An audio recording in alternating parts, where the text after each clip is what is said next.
Stop. Before you scroll past this video, before the algorithm pulls you somewhere else, I need you to hear something. You did not find this video. This video found you. And if you feel even the slightest tremor in your chest right now, a quiet knowing, a strange electricity that you cannot name, then what I'm about to share with you is not information. It is a confirmation. Something is coming in your life, something significant, something that will not ask for your permission or your readiness, something that will arrive with the silent authority of destiny and rearrange everything you thought was permanent.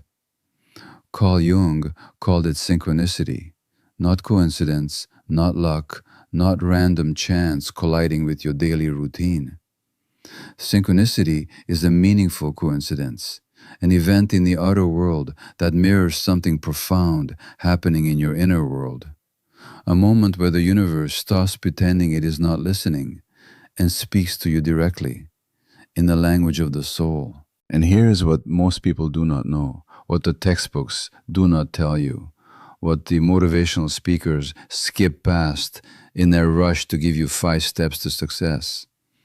Before a major synchronicity arrives, before the life-changing encounter, the unexpected opportunity, the perfect timing that defies all logic, there are signs.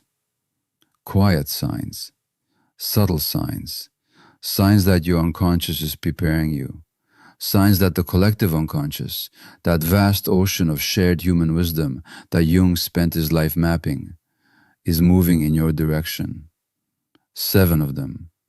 And if you're experiencing even 3 or 4 of what I'm about to share, then I need you to pay very close attention to the next few weeks of your life, because something extraordinary is on its way. Let us begin.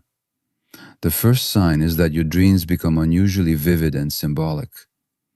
Jung believed that dreams are the royal road to the unconscious, not the personal unconscious alone, not just your forgotten memories and buried emotions, but the deeper collective unconscious, the vast reservoir of archetypal wisdom shared by every human being who has ever lived.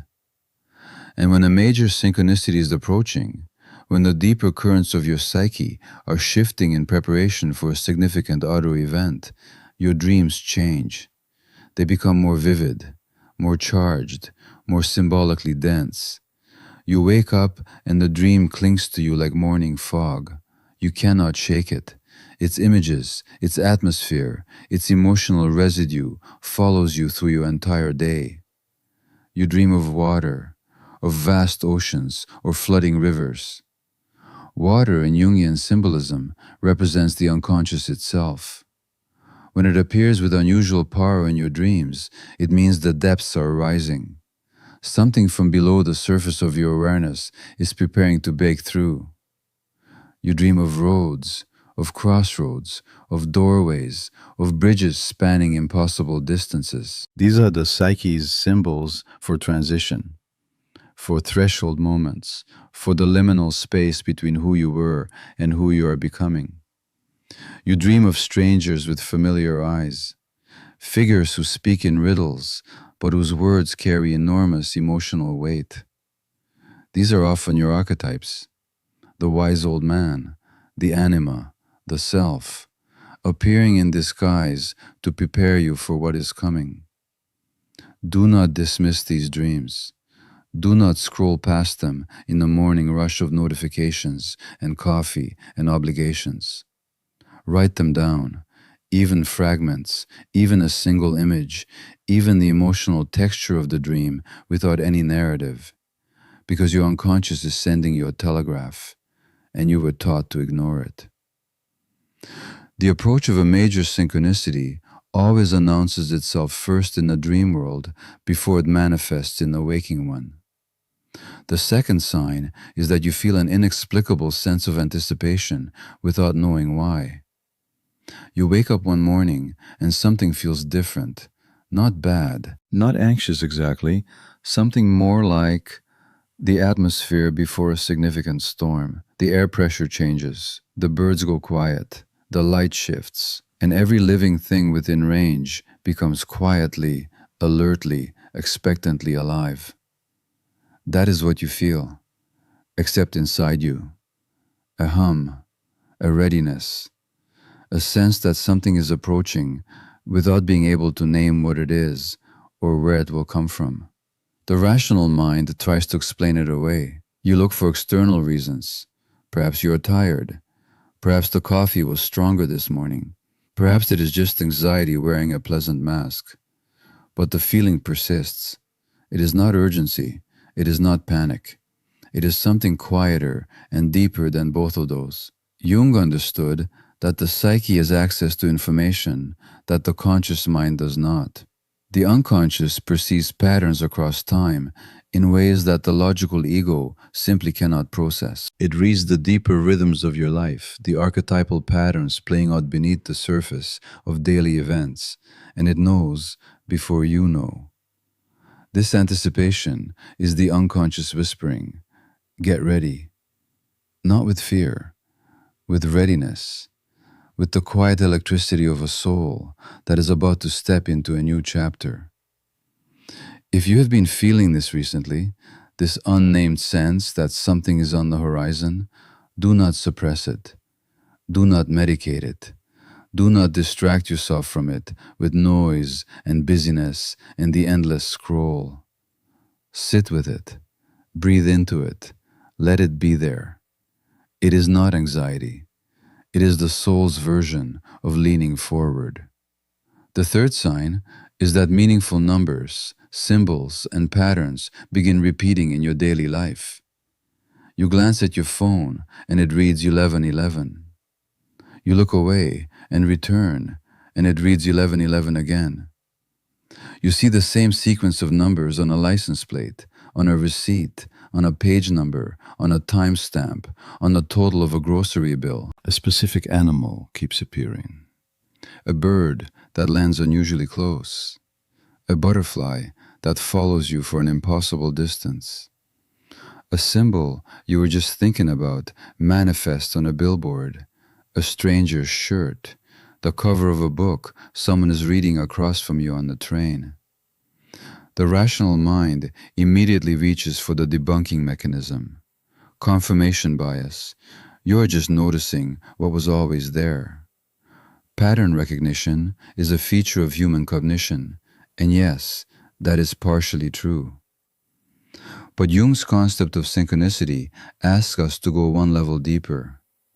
Not to ask whether these patterns are objectively significant, but to ask, why are they feeling significant? Why is the psyche lighting up in recognition? Why does the appearance of 1111 produce that specific quality of resonance rather than being filed away as meaningless data? Because the unconscious uses the language of symbol. It communicates through pattern and repetition and image, rather than through logic and argument. When the outer world begins to speak in symbols, when the environment starts to feel like it is arranged specifically for you, specifically now, specifically in response to your inner life, that is not delusion. That is synchronicity preparing the field. Something significant is coming. And the universe is underlining everything for emphasis. Right now, in this moment, if something in this video is feeling like more than information, if it is feeling like recognition, type 777 in the comments below. The frequency of divine alignment, of a soul standing at the threshold of a major life shift, of a person who is no longer sleepwalking through their existence. Type it now, as a declaration, as a signal, as a conscious acknowledgement to the field that you are awake and you are ready. And pay attention to what happens in your life within the 72 hours following the moment you type it. The field responds to conscious declaration. The fourth sign is that old doors close suddenly, unexpectedly, and without apology. A relationship ends that you thought was permanent, a job disappears, a friendship quietly evaporates, a living situation dissolves, a belief system that held you together for years suddenly stops making any sense at all.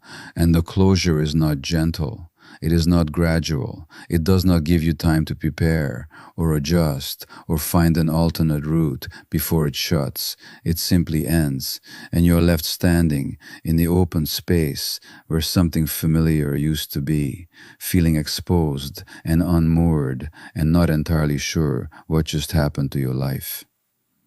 This is not failure. This is not punishment. This is not the universe deciding it does not like you. This is clearing. Before every major synchronicity, before every genuinely life-changing encounter or opportunity or revelation, there must be space. The psyche, like any ecosystem, cannot accommodate new life without first composting the old. What has ended needed to end, not because it was bad, though sometimes it was, but because it had completed its purpose in a story of your becoming. It had taken you as far as it could take you, and now something new needs room to arrive. Jung spoke of the enantiodromia, the tendency of things to transform into their opposites at their extreme. Endings become beginnings. Loss becomes clearing. The closing door is always the prerequisite for the opening one. Do not try to force the closed doors back open. Do not spend your energy mourning the space that has been made. Turn around. Something is approaching from the direction you have not yet looked. The fifth sign is that you feel an overwhelming need to return to something you abandoned long ago. A childhood dream, an old creative passion, a path you stepped away from because someone told you it was impractical or naive or too much. It comes back, quietly at first, a fleeting thought, a moment of inexplicable nostalgia, then louder, more insistent, more urgent. You find yourself thinking about that thing, that abandoned pursuit, that unlived version of yourself at the strangest moments. In the middle of a work meeting, just before sleep, doing conversations that have nothing to do with it. Jung called this the call of the unlived life, the parts of yourself that were never given permission to breathe, the dreams that were buried not because they were wrong, but because they were inconvenient for the world you were trying to survive. Doing individuation, doing the deepest processes of psychological transformation, the unlived life returns. It demands integration. It demands acknowledgement.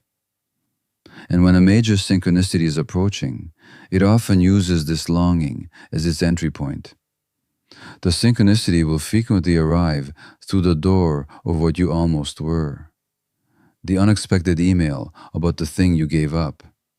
The chance encounter with someone in the field you abandoned. The book that falls off the shelf and falls open to a page that describes the path you were afraid to take. Pay attention to what is pulling at you from your past. Not with nostalgia, with recognition. That pull is a compass. And the synchronicity is coming from the direction it is pointing. The sixth sign is that the people in your life begin to shift without any deliberate effort on your part. Certain people quietly drift away. You do not have an argument. There's no dramatic falling out. They simply become less present. The calls become less frequent. The conversations become shallower. The connection, without explanation, loses its electricity. And simultaneously, new people appear. Strangers who feel immediately familiar. Conversations with people you have just met that carry the depth and intimacy of conversations with people you have known for decades. Someone mentions a book, and it turns out to be the exact book your psyche needed. Someone shares an experience that mirrors your inner life so precisely that you feel momentarily exposed, as if they somehow read what you wrote in your private journal at 3 a.m. This is not coincidence. This is the field rearranging itself. Jung understood that we attract into our outer world the figures that correspond to our inner psychological state. As you change internally, as the deeper layers of your unconscious shift and integrate, The autocast of your life changes to reflect a new inner landscape. The people leaving your life are not rejecting you. They are completing their chapter in your story. The people arriving are not random. They are being called by the frequency you are not broadcasting. And very often, the major synchronicity that is about to change your life will arrive through one of these new connections. A person you almost didn't meet, a conversation you almost didn't have, an introduction that required 17 small improbabilities to align perfectly. The human being who is about to change your life is either already in your orbit or is one conversation away from entering it. Pay attention to who is appearing. The seventh and final sign is that you develop an unshakable sense that you're exactly where you're supposed to be, even when everything feels uncertain. This is the most paradoxical sign of all, because by this point, everything may appear to be in flux. Old identities are dissolving. Familiar relationships are shifting. The comfortable structures of your life may be loosening at the joints. And yet, beneath all of that surface turbulence, there's something else. A stillness, a knowing, a quiet certainty that operates completely independent of your external circumstances. You cannot explain it logically. You cannot justify it with evidence. If someone asked you to prove it, you could not. But it is there, solid, unshakable, quiet. A sense that this moment, this exact configuration of your life, with all its uncertainty and incompleteness and open questions, is not a mistake. It is a preparation. Jung spoke of the self, that deep center of the psyche that encompasses and transcends the ego, as possessing a kind of teleological intelligence, an orientation toward wholeness, a gravitational pull toward the destiny that is uniquely yours. When you feel this quiet certainty, when a knowing rises up through the confusion and the fear and the uncertainty and simply remains, you are feeling the self. You are feeling the deeper intelligence of your own psyche, confirming you are in the right place. Stay present.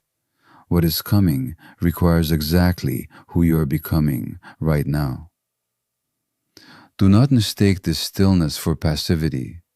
Do not mistake this knowing for complacency. It is the silence before the symphony begins. It is the breath before the wave breaks.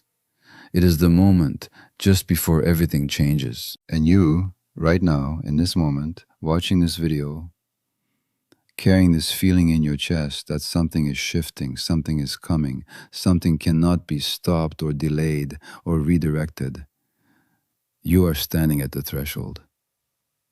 If you've made it to the end of this video, every minute of it, without your attention being pulled away, without the noise of the world drowning out what your soul is trying to hear, then I want you to sit with something before you move on to the next thing. You are not here by accident. This video was not a coincidence. The algorithm did not randomly select this content for you out of billions of possibilities. Something brought you here. Something that operates in the language of synchronicity. Something that knows what you need before your conscious mind has formed the question. Carl Jung, the man who gave us the language to understand all of this, who spent his entire life mapping the geography of the human soul, who descended into his own darkness and emerged with light enough to illuminate the inner world of millions, said this: "The privilege of a lifetime is to become who you truly are." Let that settle. Not the version of you shaped by fear, not the version shaped by expectation or obligation or the accumulated weight of other people's definitions of what your life should look like, who you truly are. The synchronicity that is coming is not coming to make your existing life more comfortable. It is coming to make you, more whole, more awake, more fully, irreversibly, courageously yourself. Do not run from it when it arrives. Do not rationalize it away. Do not look for reasons to dismiss it as ordinary when every cell in your body is telling you it is anything but. Open your hands, open your life, open the door, and walk through it. Type 777 in the comments if you felt something watching this, if something shifted, if something confirmed what you already quietly knew. Subscribe if your soul is hungry for this kind of depth. Share this with one person who's standing at their own threshold right now, even if they do not yet have the words for what they are feeling. And remember, something extraordinary is on its way, and you are ready. The privilege of a lifetime is to become who you truly are.